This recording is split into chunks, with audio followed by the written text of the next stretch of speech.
ያልተኖረ ልጅነት እውነተኛ ታሪክ። አቶ ግርማ ይመር ሥራ ሲጨርሱ ደንገዝገዝ ብሎ ነበር። የቀን ሠራተኛ ናቸው። በዕለቱ የተከፈላቸውን ምንዳ በኪሳቸው እንደያዙ ወደ ቤት በፍጥነት ተራመዱ።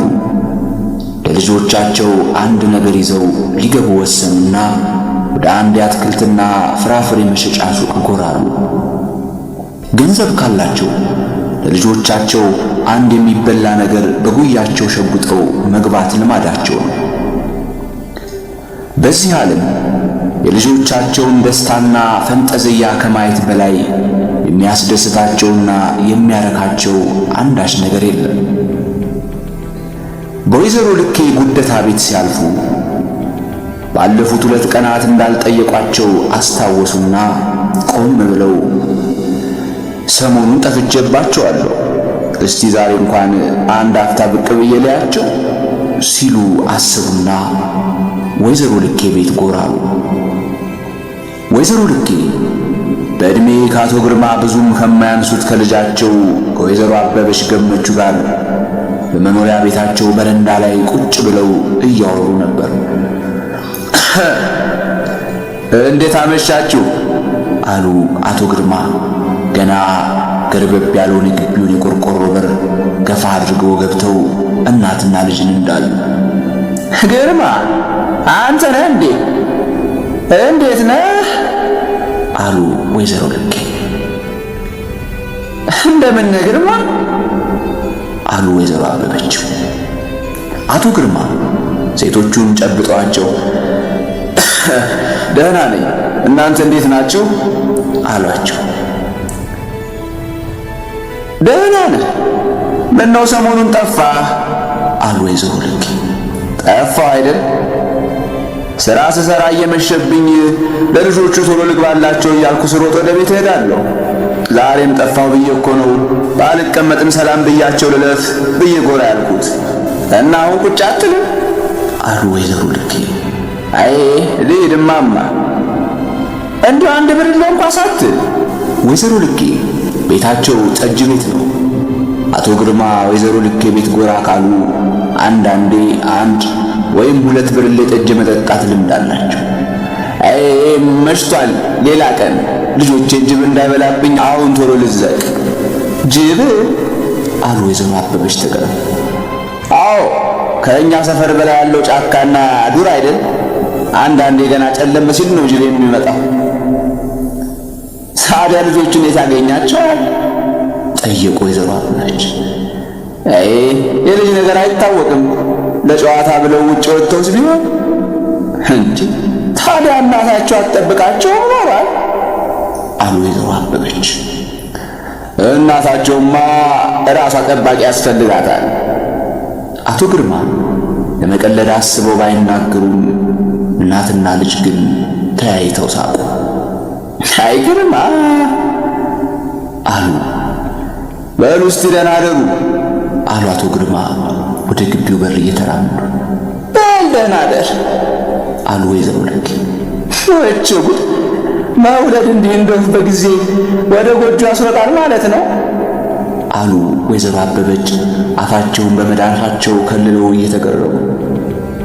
አቶ ግርማ ከወይዘሮ ልኬ ግቢ ወጥተው ወደ ቤት ተጣደፉ። ከአስፋልት መንገዱ በስተግራ እንደተገነጠሉ ዳገታማ የጠጠር መንገድ ተቀበላቸው። በፍጥነት ለሚወጣው ሰው የሚያደክም ረጅም ዳገት ነው። አቶ ግርማ የአቀበቱ አድካሚነት ታስቧቸውም አያውቅ። ዕድሜያቸው 40ዎቹን አጋምሶ ወደ 50ዎቹ እየገሰገሰ ቢሆንም አሁንም ጠንካራ ናቸው። ጉልበታቸው የሚፈተሽበት ሥራ ሲሰሩ መዋላቸው ብርቱና ሸንቃጥ አድርጓቸዋል። በሚዳቋ ቅልጥፍና ዳገቱን ወጥተው ቀሪውንም መንገድ ተጉዘው ሰፈራቸው ደረሱ። አዘውትረው የሚመጡበትን ሰዓት የሚያውቁት 2 ልጆቻቸው ተሾመና አመለ ዘውድ ከቤት ውጪ ግቢ ውስጥ ሆነው በጉጉት እየጠበቋቸው ነበር። ገና የግቢውን የቆርቆሮ በር ገፋ አድርገው ሲገቡ ግርማ ግርማ ግርማ እያሉ ወደ እሳቸው ሲሮጡ መጡ። ልጆቹ ወላጆቻቸውን የሚጠሯቸው አባባ፣ እማማ ወይም አባዬና እማዬ ብለው ሳይሆን በስማቸው ነው። ተሼ፣ አመለ፣ የኔ አመለ ዘውድ። አቶ ግርማ ጎንበስ ብለው የልጆቻቸውን ለስላሳና ጠይም ጉንጮች ሳሙ። ፀሐይና ውርጭ ያጠየመው ቀይ ፊታቸው ከልባቸው በሚገነፍል ፍቅርና ደስታ በፈገግታ ፈካ። የያዙትን በኪስ ወረቀት የተጠቀለለ ብርቱካን ለተሾመ አስያዙና አመለ ዘውድን አቀፏት። ተሾመ የታቀፈው ነገር ምን እንደሆነ ለማወቅ ጓጓ። ጉያው ስር በአንድ እጁ ቅፍ እንዳደረገው ወረቀቱን ገለጥ አድርጎ ውስጡ ምን እንዳለ ተመለከተ። ድንቂ ድንቂ! ግርማ ብርቱካን ገዛልኝ፣ ብርቱካን እያለ አባቱ የገዙትን ብርቱካን ለእናቱ ለማሳየት ወደ ቤቱ ተንደረደረ። ሎተሪ ወጣለት ነበር የሚመስለው። አቶ ግርማ አመለ ዘውድን እንዳቀፉ ወደ ቤት ገቡ። ደህና ዋልክ አለች ድንቄ ለአፍታ ከሥራዋ ቀና ብላ ባለቤቷን እያስተዋለች። አቶ ግርማ ለባለቤታቸው መልስ ሳይሰጧት ሴት ልጃቸውን ከእቅፋቸው አወረዱና ፍራሽ ላይ ቁጭ ብሎ ሁለት እጆቹን ወደ እሳቸው ወደ ዘረጋው ሦስተኛው ልጃቸው ወደ ትንሹ ሚካኤል ተራመዱ። ከፍራሹ ላይ አንስተው ሳሙትና አንድ ጥግ ላይ ጭኖቻቸው ላይ አድርገው ተቀመጡ። አመለ ዘውድ አጠገባቸው መታ ትከሻቸውን ደግፍ ብላ ቆመች። ተሾመ አንድ ብርቱካን ሲያወጣ እናቱ ቆይ አሁን አይደለም ተሽዬ፣ እራት ከበላችሁ በኋላ ያኔ ትበለዋል አለችው። ትምህርት ቤት መቼ ነው የምገባው? አመለ ዘውድ አባቷን ጠየቀች። ትምህርት ቤት መግባት ፈለግሽ? አዎ። እንደ ታላቅ ወንድምሽ? አዎ። በቃ ስታድጊ ትገቢያለሽ። መቼ ነው የማድገው? አቶ ግርማ ሳቁ። አሁን ብዙም ሳትቆይ ታድጊያለሽ። ምን አስቸኮለሽ? ቤቷ አባት ሲገቡና ሁሉንም ነዋሪዎቿን በአራት የጭቃ ግድግዳዎቿ ስትከልል ሞቀች። አባትና እናት ለልጆቻቸው፣ ልጆቹ ለአባትና ለእናታቸው በሚያሳዩት ፍቅር ጋለች፣ ደመቀች። ከጥቂት ደቂቃዎች በኋላ አባትና እናት ከልጆቻቸው ጋር በአንድ ትሪ ዙሪያ ተቀምጠው ራታቸውን መመገብ ጀመሩ። ልጆቹ ከመብላት ባይቦዝኑ አባትና እናት ለትንንሽ አፎቻቸው የሚመጥን ጉርሻ እየጠቀለሉ ያጎርሷቸዋል። አመልዬ ብይ፣ ብላ ልጄ ብላ ይላሉ አቶ ግርማ ልጆቻቸውን በፍቅር እያዩ። አንተም ብላ እንጂ ስትዞርም አይደል ያልከው? ስራውም አድክሟል፣ ብላ እንጂ ትላለች ድንቄ ባለቤቷ። መልስ አይሰጧትም። ሙሉ ትኩረታቸው ልጆቻቸው ላይ ነው። ዝምታቸውን ስለለመደችው ድንቄ ምንም አይመስላትም። ማዕዱ ከፍ ካለም በኋላ አቶ ግርማ ከልጆቻቸው ጋር ሲጫወቱ አመሹ። ወትሮም እንዲሁ ናቸው። 3 ሰዓት ገደማ ልጆቹ እንቅልፍ ያዛቸው። እናትና አባትም ልጆቻቸው ከተኙ በኋላ ወደ መኝታቸው አመሩ።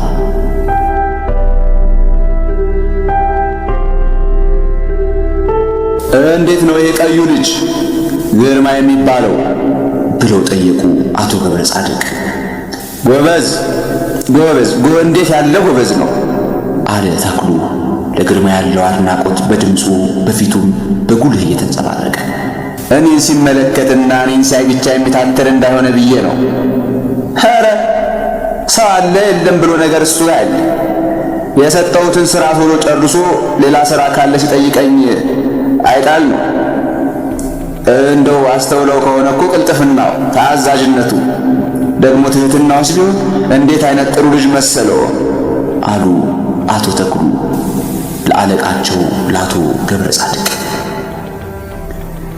የአቶ ገብረ ጻድቅ አሊ ልጅ ወይዘሮ ማርታና ባለቤታቸው አቶ ደመቀ ተክለወልድ ኮተቤ አካባቢ ባለ 1 ፎቅ ቤታቸውን ሲያስገነቡ ከቀጠሯቸው የቀን ሰራተኞች አንዱ ወጣቱ ግርማ ይመር ነው። የዛሬው የእነ አመደ ዘውድ አባት። ትጉህና ፈጣን ነው። እንደ አንዳንድ ሰራተኞች የት ወጣህ የት ገባህ የሚል ተቆጣጣሪ አያስፈልገው። ለግርማ ተቆጣጣሪው ሕሊናው ነው። ከልቡ ይሰራል። ባለጡንቻማና ፈርጣማ አይደለም። ኧረ እንዲያውም አጭርና ቀጭን ነው። ግን እንደ ጉንዳን ጠንካራ፣ እንደ ንብ ታታሪ ነው።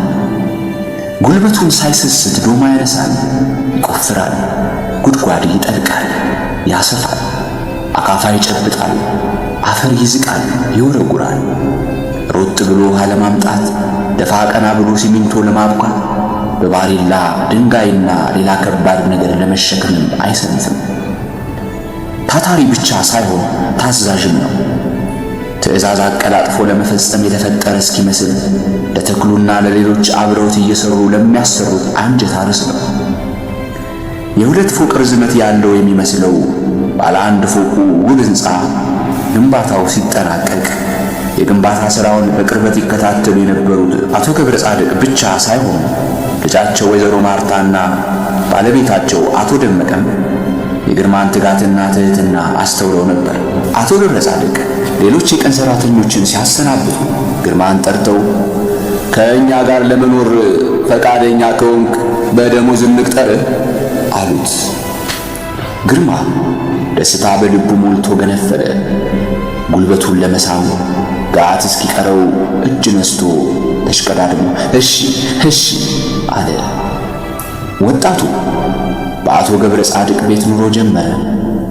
ትጋቱና ታዛዥነቱ ተመልካች አግኝቶ ዛሬንስ እሠራዋለሁ ነገን እንዴት ልሆን ነው ከሚል የቀን ሠራተኛ የዕለት ተዕለት ስጋትና ጭንቀት በመገላገሉ ግርማ ደስታው ወሰን አልነበረው። የቤተሰቡ ከብቶችና ፈረሶች ነበሩ። እነርሱን መንከባከብ የእሱ ኃላፊነት ሆነ። ሌላ ሥራም ካለ የግርማ እጆች መቶ ናቸው። ከአንድ የእግር ኳስ ሜዳ በመጠኑ በማያንሰው በግንብ በታጠረው ውብ አጥር ግቢ ውስጥ ተክሉም ከግርማ ጋር አብሮ ይሠራል። ተክሉ በግርማ ታታሪነት ዘወትር ይደነቃል። እንደ ጋራ የተቆለለ የሥራ ክምር ቢሰጠው ቅንጣት ድካምና መታከት ሳይታይበት በልበ ሙሉነት መወጣቱ አይቀርም። ቁልሉን ሥራ ደረማምሶ ቀጣሪዎቹን ያስደስታቸዋል። ከ1950ዎቹ መጨረሻ አካባቢ ጀምሮ ወታደራዊ የደርግ መንግሥት በሕዝባዊ ዓመፅ ዙፋናቸውን የተነጠቀውን አፄ ኃይለ ሥላሴን ከሥልጣን አውርዶ ሀገሪቷን በይፋ ማስተዳደር እስከጀመረበት እስከ 1967 ዓመተ ምህረት ድረስ ግርማ እዚያው ቤት ሲሰራ ቆይ። ደርግ ስልጣን ላይ ከወጣ ከጥቂት ወራት በኋላ የሚከተለው ርዕዮተ ዓለም ሶሻሊዝም መሆኑን አወጀ። በገጠር መሬት ላራሹ ተሰጠ። የአቶ ገብረ ጻድቅ ልጅ ወይዘሮ ማርታ አሜሪካ ተምረው የመጀመሪያ ዲግሪያቸውን ይዘው ከተመለሱ በኋላ በውጭ ጉዳይ ሚኒስቴር ተቀጥረው ሰርተዋል። በ1960 ዓመተ ምህረት በዘመኑ ከነበሩት ሁለት ፓርላማዎች አንዱ በሆነው አፄ ኃይለ ሥላሴ የመረጧቸውን ግለሰቦች ብቻ በሚያስገቡበት የሕግ መወሰኛ ምክር ቤት ውስጥ በኢትዮጵያ የመጀመሪያዋ ሴት የምክር ቤቱ አባል ሆነው የተመረጡት ወይዘሮ ማርታ ገብረ ጻድቅ ለንጉሣዊ ቤተሰብ የቅርብ ሰው ነበሩ። 60 የሚሆኑ ዋና ዋና የንጉሣዊ አስተዳደር ባለሥልጣናትን መረሸኑን በይፋ በብዙሃን መገናኛ ያወጀ መንግሥት ለእሳቸውና ለባለቤታቸው እንደማይመለስ አስበው ወይዘሮ ማርታ መስጋት ከጀመሩ ከራርመዋል። ጭሰኛው የመሬት ባለቤት ከሆነ ከጥቂት ወራት በኋላ ወታደራዊ መንግሥት ሐምሌ 19 ቀን 1967 ዓመተ ምህረት የከተማ ቦታና ትርፍ ቤቶችን የሕዝብ ያደረገውን አዋጅ አወጀ። አዋጁ ከታወጀ ከጥቂት ሳምንታት በኋላ ወይዘሮ ማርታ ከባለቤታቸው ከአቶ ደመቀ ተክለ ወልድና ከልጆቻቸው ጋር ለአጭር ጊዜ ሽርሽር ወደ ላንጋኖ እንደሚሄዱ አሳውቀው ወደ ኬንያ ተሰደዱ። ቤት ውስጥ ላሉት ሰራተኞች የሚከፈል የ6 ወር ደመወዝ ትተው ነው ባልና ሚስቱ የሄዱት። የደርግ መንግሥት ስልጣን ላይ እስካለ ድረስ ኢትዮጵያ ውስጥ መኖር ለደህንነታቸው አስጊ ስለሆነ ወይዘሮ ማርታና ቤተሰባቸው በስደት ውጭ አገር መኖሩ እንደሚሻል አምነው ከኬንያ ወደ ግሪክ ከዚያም ወደ አሜሪካ ተሻግረው ኑሯቸውን በዚያ አደረጉ። በእነ ግርማ ጉልበትና ላብ የታነጸው ቤተ መንግሥታዊ ግርማ ያለው ባለ 1 ፎቅ መኖሪያ ቤታቸው በደርግ መንግሥት ተወረሰ። አቶ ገብረ ጻድቅ ከዋናው ቤት ጀርባ በተሰሩት ሰርቪስ ክፍሎች ውስጥ ለመኖር ተገደዱ። አቶ ገብረ ጻድቅ ለእነዚያ ከደርግ ከመወረስ ለተረፉ ጥቂት ክፍል ቤቶችና ከበፊቱ ጠበብ ላለ ግቢ ብዙ ሰራተኞች ስለማያስፈልጓቸው የተወሰኑትን ማሰናበት ነበረባቸው። ተክሉ ከግርማ ቀድሞ የተቀጠረ ሰራተኛ ስለነበረ እሱንና ሌሎች ነባር ሰራተኞችን ሲያስቀሩ ግርማንና ሌሎች ሰራተኞችን ግን አሰናበቱ። በወቅቱ በደሃ አምባ አባሽነቱ የሚታወቀው የደርግ መንግሥት የግርማን ሊረጋጋ የጀመረ ሕይወት በተቃራኒው ቢረብሸውም ግርማ ጉልበትና ጤና እስካለኝ ሰርቼ መብላት አያቅተኝም ብሎ እዚያው ኮተቤ አካባቢ የቀን ሥራ እየሠራ ኑሮን ለማሸነፍ ደፋ ቀና ማለቱን ተያያዘው። የዚያን ጊዜው ኮተቤ እንዳሁኑ በቤቶችና በሕዝብ የተጨናነቀ በመኪናና በሰው ግርግር የተረበሸ አካባቢ አልነበረም። የኮተቤ መምህራን ኮሌጅና ጥቂት ቤቶች ብቻ ፈንጠር ፈንጠር ብለው የሚታዩበት፣ እርሻ ደንና የግጦሽ መሬት ያወዙት፣ ወፎች በነፃነት የሚዘምሩበት ውብ ገጠራማ ቀበሌ ነበር። ቀበሌው በገበሬ ማህበር ስር እንጂ እንደ ሌሎች የአዲስ አበባ ከተማ ሰፈሮች በቀበሌ የሚተዳደር አልነበረም። በኮሌጁ አቅራቢያ አይን ከሚገቡ ቤቶች አንዱ የወይዘሮ ልኬ ጉደታ ጠጅ ቤት ነው። ግርማ መጠጥ አብዝቶ ባይጠጣም 1-2 ብርሌ ጠጅ ወርወር ለማድረግና ከመሰሎቹ ጋር ለመጫወት አዘውትሮ ወደ ወይዘሮ ልኬ ቤት ጎራ ይላል። የዛሬው የእነ አመለ ዘውድ አባት እዚያው አካባቢ ለተለያዩ ሰዎች ሥራ ስለሚሠራ ከጠጅ ቤቱ ባለቤት ከወይዘሮ ልኬም ጋር ለመተዋወቅና ለመግባባት ችሏል። አቶ ገብረ ጻድቅን ወይዘሮ ማርታንና ባለቤታቸውን አቶ ደመቀን የማረከው ታታሪነቱና ታዛዥነቱ በወይዘሮ ልኬም አይን ሞልቶ ታየ። በተለያየ ጊዜ ያዘዙትን በቅንነትና በብቃት ሲሰራላቸው ወደዱትና በግቢያቸው ባለች አንዲት ጠባብ ክፍል ውስጥ ኪራይ ሳይከፍል እንዲኖር ፈቀዱለት። ንቅሳት አንገታቸውን ያዥጎረጎረው ጠይም ሆነው ሸንቀጥ ብለው መካከለኛ ቁመት ያላቸው ኩሩ ሴት ናቸው ወይዘሮ ልኬ። የሌሎች ሰዎችን ሥራ እየሠራ ወይዘሮ ልኬ የእሱን ድጋፍ በሚፈልጉበት ጊዜ አለሁልዎት እያለ ግርማ ለወይዘሮ ልኬና ለቤተሰባቸው አለኝታ ሆኖ ለጥቂት ዓመታት አብሯቸው ኖረ። አንድ ቀን ግርማ ከዓመታት በፊት ትቶት ከመጣት ከትውልድ ቀየው ከደቡብ ወሎ ውጫሌ በመጣ ሰው የአባቱን በጽኑ መታመም ተረዳ። አባቴ በጣም ታሟል አሉ። ወደ ሀገር ሄጄ ላየው ነው አላቸው ወይዘሮ ልኬ። እናቴ ምነው? እንጃ ብቻ በጣም ታሟል አሉ። ትመለሳለህ አይደል? አዎ እመለሳለሁ። እዛ ምን አለኝ ብለው ነው? ሚስት የለኝ ልስት የለኝ አለ ግርማ እርግጠኛው። ወይዘሮ ልኬና ቤተሰባቸው መልካም ነገር እንዲገጥመው ተመኝተው ሸኙት። ግርማ አባቱን ለማየት ወደ ውጫሌ ተጓዘ። ወራት አለፉ። ወይዘሮ ልኬ ጉደታና ቤተሰባቸው ከዛሬ ነገ ይመጣል ብለው ቢጠብቁትም ግርማ እንደወጣ የውሃ ሽታ ሆኖ ቀረ።